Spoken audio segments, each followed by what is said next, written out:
In this video, we're going to cover how to connect your Able to your Square terminal. So let's go ahead and start by going into the integrations page in your side menu of your Able. And then we're going to click into this card reader tab up along the top in the Square section. So in case you're unsure of what the Square terminal is, this is what it looks like. You can also see the same screen up over on the side over here. I have the Square terminal over on my desk. So once you power on your Square terminal, you're going to see a screen like the one that you have over here to the right, where it will prompt you to either create an account or sign in. So we're going to go ahead and click the sign in option here. So here you can see that you can either sign in with an email address and password, or you can use a device code. So we're going to go ahead and use device code. And now you're going to see you're going to be prompted to enter in the device code.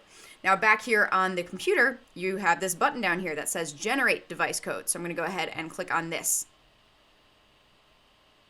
So this is going to pop up on my screen, the unique device code. So I'm going to go ahead and punch that in. And I'm going to hit sign in.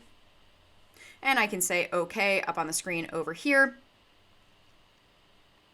And now you can see this powered by Square screen. This means that we have successfully paired this device with your Able, and we're ready to start taking payments on it.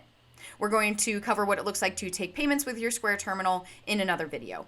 If you have any questions on connecting your Square terminal to your Able, please feel free to reach out anytime.